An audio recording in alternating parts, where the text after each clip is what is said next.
Si vous vous êtes déjà demandé ce qu'une vie de disque de platine, de Grammy Awards et de composition pour des légendes comme Barbra Streisand et Dolly Parton pouvait vous offrir, il suffit de regarder Barry Gibb en 2025. À 79 ans, le dernier Bee Gee encore en vie mène une existence qui mêle glamour d'antan et opulence moderne, demeure somptueuse, Rolls-Royce classique et une marque personnelle qui vaut des millions. Mais sa richesse ne se résume pas à l'extravagance. Elle reflète un héritage bâti sur des décennies de maîtrise musicale, de décisions commerciales stratégiques et, aussi étonnant que cela puisse paraître, de douleurs et de pertes. Voici la vie actuelle de Barry Gibb. Des voitures de collection entreposées dans des garages climatisés, des demeures à plusieurs millions de dollars des deux côtés de l'Atlantique, et une fortune qui continue de croître alors que tous ses frères et partenaires musicaux ont disparu. Plongeons dans le monde luxueux et étonnamment émotionnel d'une icône musicale qui continue, envers et contre tout, de Stayin' Alive. En 2025, la fortune de Barry Gibb est estimée à 140 millions de dollars, un chiffre impressionnant qui ne donne qu'un aperçu de l'empire qu'il a bâti. Ce n'est pas seulement la récompense d'une carrière passée sous les projecteurs, mais le fruit de choix judicieux, d'une vision à long terme et d'un génie musical capable de transformer des succès éphémères en puissances économiques durables. Commençons par la base. Les Bee Gees ont vendu environ 222 millions de disques à travers le monde. Ces ventes, qui couvrent une période allant des années 1960 jusqu'à l'ère du streaming, continuent de générer des revenus stables grâce aux droits d'auteur. Encore aujourd'hui, des titres emblématiques comme Stayin' Alive, More Than a Woman et How Deep Is Your Love apparaissent dans des publicités, des films et des séries sur Netflix. À chaque diffusion, chaque reprise, chaque écoute, Barry touche un revenu. Grâce à des contrats de droits d'édition négociés avec sagesse il y a des décennies et qui ont aujourd'hui pris de la valeur comme un grand cru. Mais sa fortune ne repose pas uniquement sur d'anciens succès. Barry appartient à ce cercle restreint d'artistes dont le catalogue de composition s'est bonifié avec le temps, particulièrement à l'ère numérique où l'acquisition de catalogues musicaux est devenue un business florissant. Les plateformes de streaming comme Spotify ou Apple Music ont redonné vie à la pop classique, et les Bee Gees figurent parmi les groupes les plus redécouverts par la génération Z et les millennials. Résultat, des royalties quotidiennes, loin d'être fondées uniquement sur la nostalgie. En réalité, les chansons de Barry sont désormais considérées comme des actifs générationnels. Il détient, seul ou en copropriété, les droits de publication de plus d'1 millier de morceaux. Et ces morceaux ne sont pas simplement joués, ils sont samplés, intégrés à des films, des séries, The Office, Moi, Moche et Méchant, American Idol, ou encore utilisés dans des campagnes publicitaires pour des voitures ou des marques de luxe. À chaque fois, Barry touche une part. Et puis il y a son record inégalé en matière d'écriture. En 1978, Barry réalisa un exploit que personne n'a réitéré depuis. Écrire 4 chansons consécutives ayant atteint la première place du Billboard Hot 100, chacune interprétée par un artiste différent. 2 de ces titres étaient des Bee Gees, un était Shadow Dancing, chanté par son frère Andy Gibb, et le 4e, If I Can't Have You, interprété par Yvonne Elliman. Ce record a inscrit Barry non seulement comme interprète, mais aussi comme l'un des auteurs-compositeurs les plus prolifiques de l'histoire, au même rang que Paul McCartney ou Carole King. Et il ne s'est pas arrêté à l'époque disco. Au fil des ans, Barry a écrit et produit des titres intemporels pour Diana Ross, Kenny Rogers et Dolly Parton. Chacune de ces collaborations continue de générer des revenus. À chaque écoute sur une plateforme, à chaque diffusion radio, dans n'importe quel pays, Barry touche une rémunération. Sa vision d'affaires s'est aussi étendue au secteur immobilier. Il a investi tôt et avec discernement, notamment avec l'achat en 1981 de son célèbre manoir de 1500 mètres carrés à Miami Beach pour 1 580 000 $, une propriété aujourd'hui estimée à plus de 25 millions. Il a également réalisé d'autres acquisitions marquantes aux États-Unis et au Royaume-Uni, y compris celle, très symbolique, de l'ancienne propriété de Johnny Cash à Hendersonville en 2006. N'oublions pas non plus ses investissements dans les voitures de collection. Rolls-Royce, Bentley et une Cadillac Fleetwood 1978 offerte aux Bee Gees après le succès de Saturday Night Fever. Certaines de ces voitures ont été revendues aux enchères, attirant autant les projecteurs que les enchérisseurs. En 2025, sa Bentley Turbo RT de 1999, surnommée la Bee Gees Bentley, s'est vendue pour plus de 15 000 livres, accompagnée de documents signés de la main de Barry, preuve que ces objets personnels restent prisés à l'échelle mondiale. Ce qui impressionne encore plus, c'est que la dynamique financière de Barry ne faiblit pas avec l'âge. En 2021, il a sorti Greenfields, The Gibb Brothers Songbook, Volume 1, un album country revisitant les classiques des Bee Gees, avec la participation d'artistes comme Keith Urban, Brandi Carlile, Alison Krauss et Olivia Newton-John. L'album a atteint la première place des charts au Royaume-Uni et s'est hissé dans le top 10 aux États-Unis. Il a ainsi séduit une nouvelle génération de fans et relancé les écoutes de tout son catalogue. Ce succès a provoqué une flambée de la demande de licence pour les titres des Bee Gees, augmentant considérablement la valeur globale de son catalogue. Des sociétés de gestion des droits musicaux auraient manifesté leur intérêt pour acquérir une partie de ce patrimoine pour des montants à 9 chiffres, bien que Barry n'ait confirmé aucune vente. À ce stade, le catalogue des Gibb n'est plus seulement de l'art, c'est une véritable institution financière.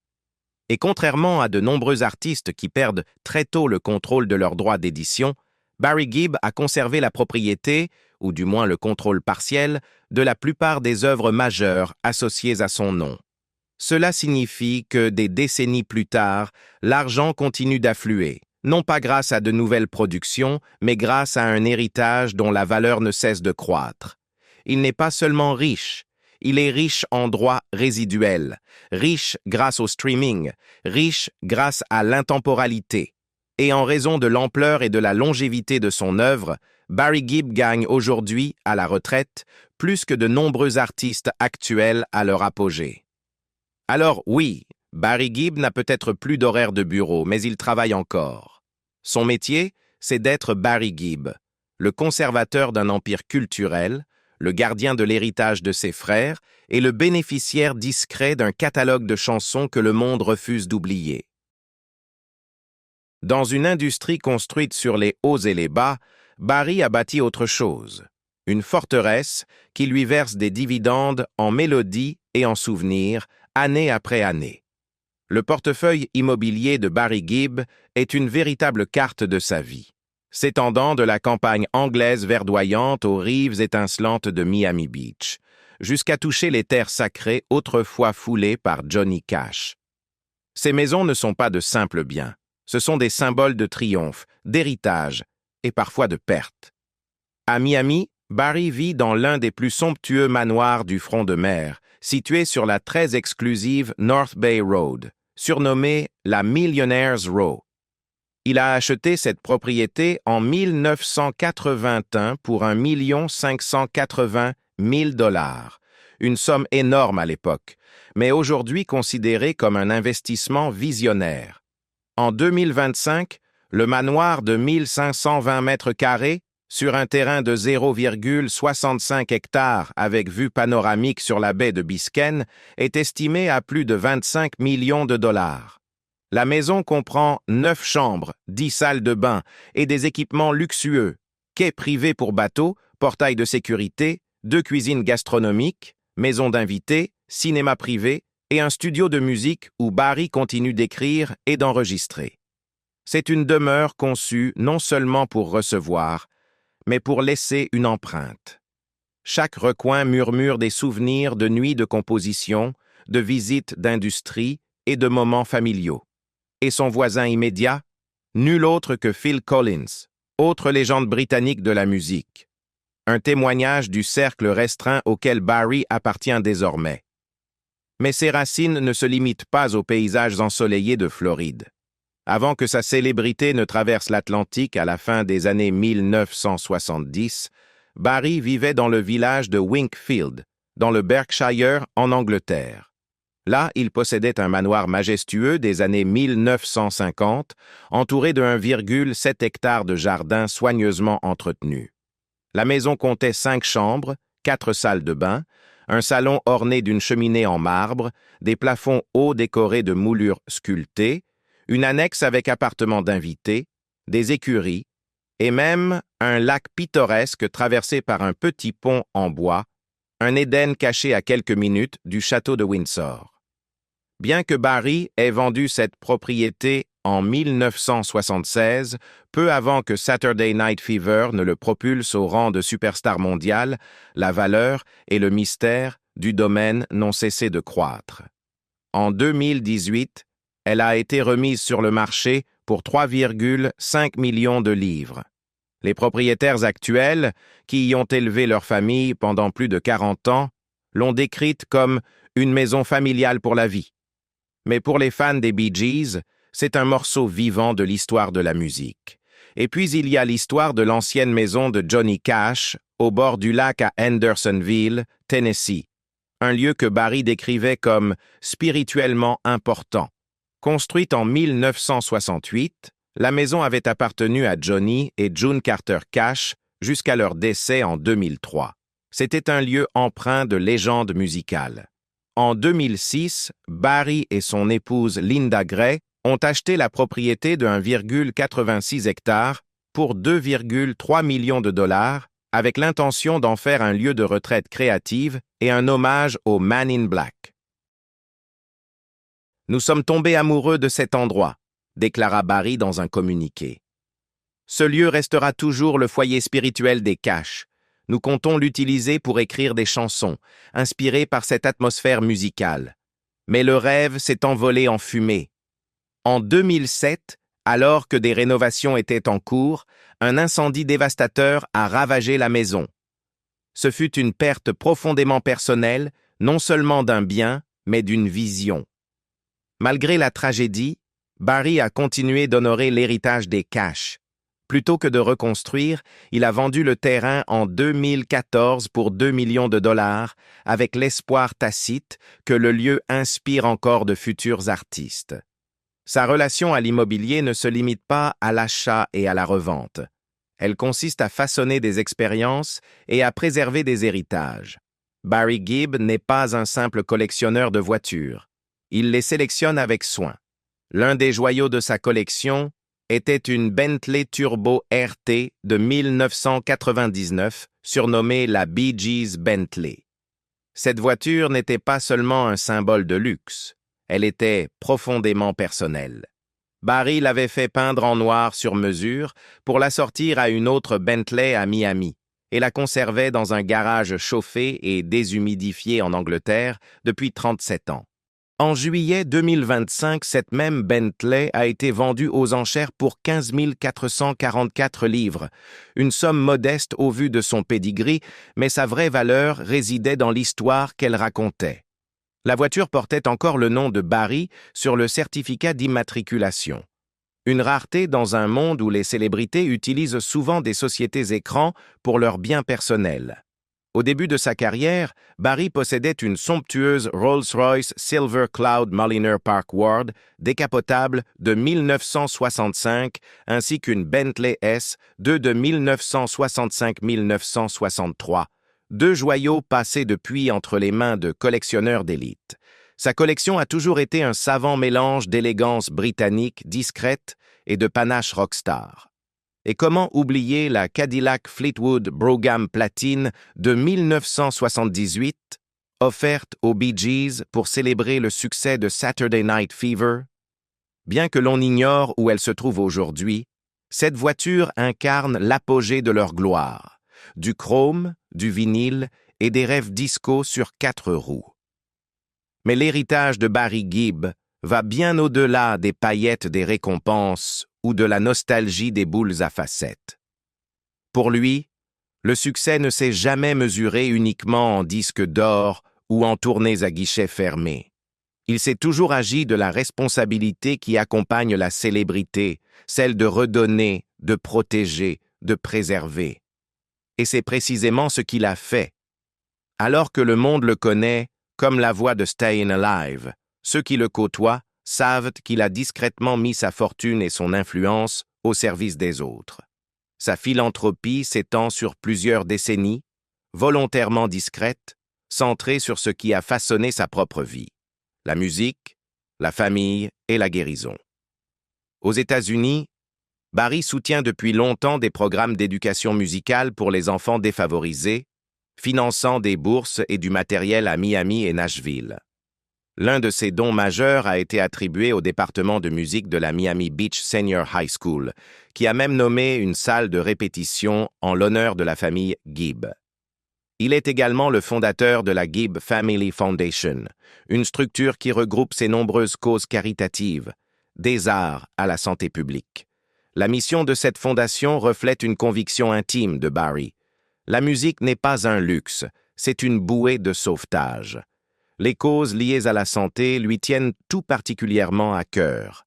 Après la mort soudaine de Maurice Gibb en 2003, à cause de complications liées à une torsion intestinale, Barry est devenu un fervent défenseur du dépistage précoce et de la sensibilisation aux troubles digestifs.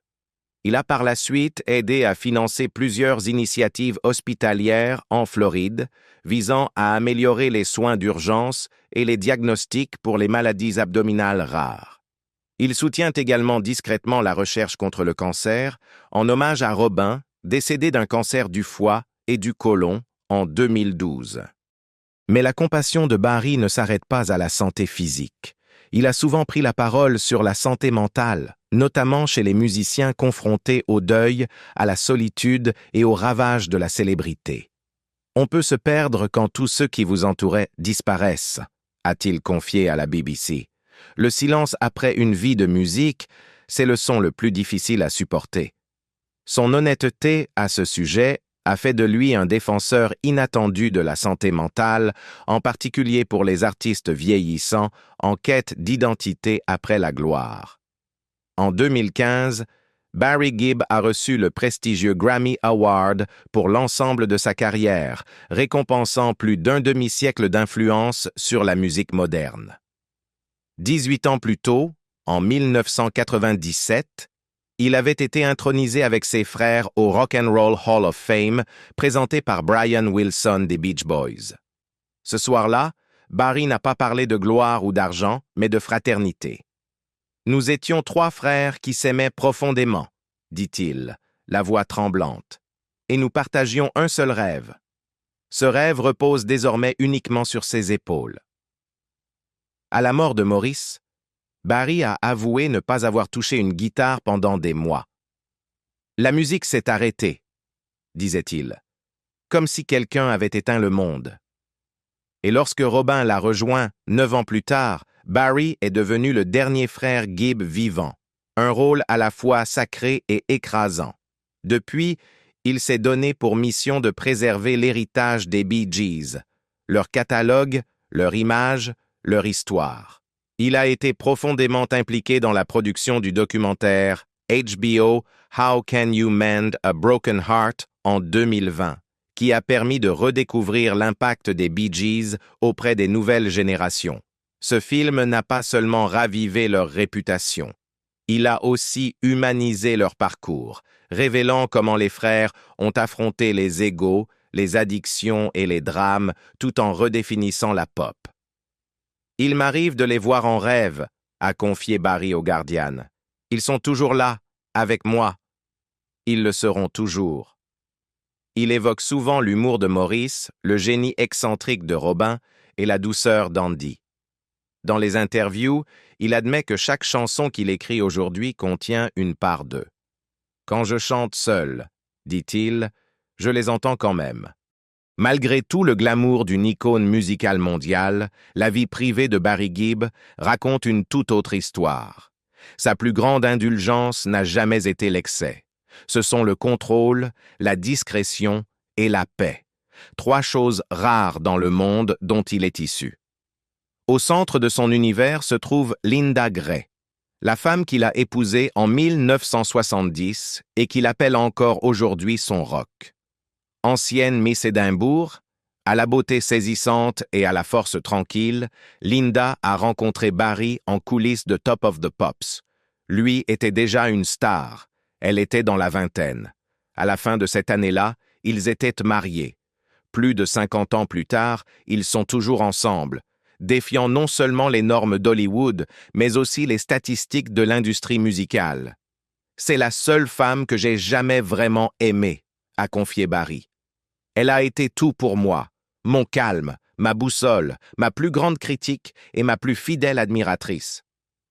Ensemble, ils ont élevé 5 enfants, Stephen, Ashley, Travis, Michael et Alexandra. Stephen a suivi les traces de son père dans la musique, devenant guitariste et tournant avec des groupes de hard rock comme Black Label Society, avant de rejoindre Barry sur scène lors de ses tournées solo.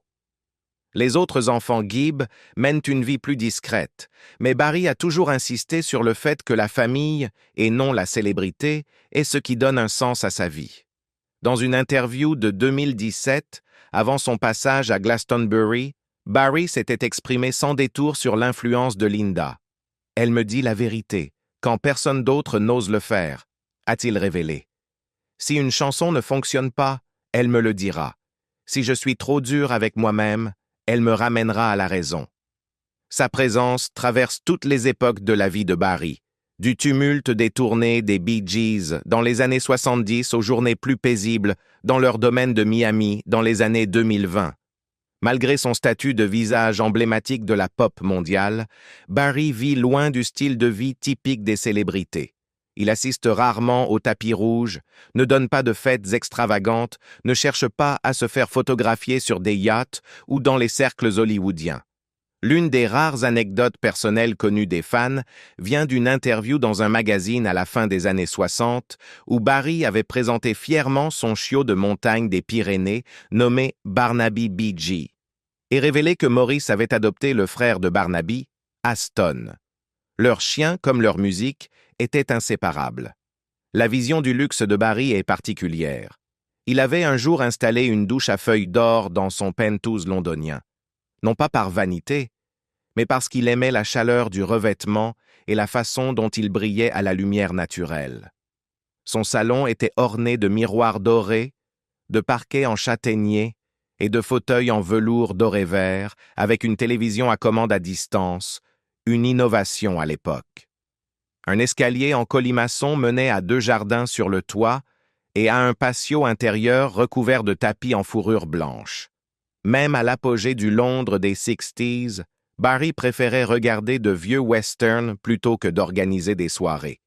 Il avait confié à un journaliste « Je suis fou de westerns, Gengis Khan, The Man from Laramie, ce genre de choses. » Il mangeait dans la cuisine plutôt qu'à la salle à manger, bien que cette dernière fût dotée d'une table en marbre sous un dôme en feuilles d'or et un lustre en cristal. Il plaisantait parfois en disant que le lustre lui rappelait la table ronde, mais qu'il préférait les plats à emporter et le thé au banquet.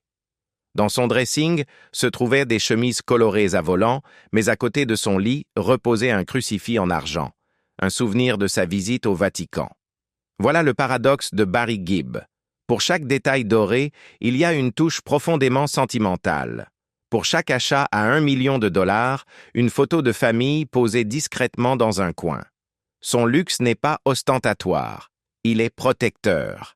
Il s'agit de créer un espace où son histoire, son chagrin et sa joie peuvent coexister. Dans les interviews, il devient souvent ému en parlant de ses frères.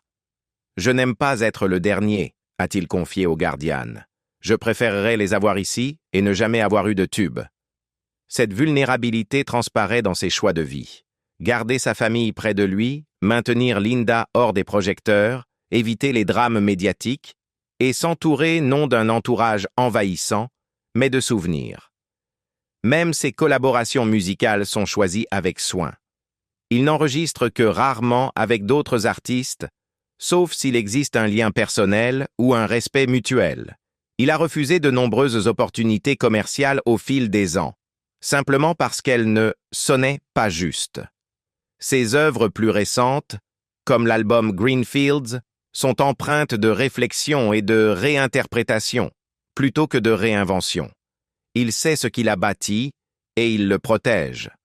Barry Gibb n'est pas seulement un homme riche. C'est un homme d'héritage, de loyauté et d'amour durable. Et en 2025, alors que le monde de la musique continue d'évoluer, il reste ancré, sur scène, chez lui et dans son cœur, par les valeurs qui ont fait de lui bien plus qu'une star de la pop. Il est devenu quelque chose de bien plus rare, une légende qui ne s'est jamais perdue. Voilà donc Barry Gibb en 2025, non seulement une légende de la musique, mais un homme qui a transformé son talent en héritage intemporel et la célébrité en une vie d'élégance discrète. Mais qu'est-ce qui vous impressionne le plus? Les royalties qui continuent d'affluer? Les douches en feuilles d'or et les jardins suspendus? Ou le fait qu'après 54 ans, il considère encore Linda comme l'amour de sa vie? Dites-le nous en commentaire, et si ce voyage dans la vie de l'une des plus grandes icônes de la pop vous a plu, n'oubliez pas de liker, partager et vous abonner pour d'autres histoires légendaires.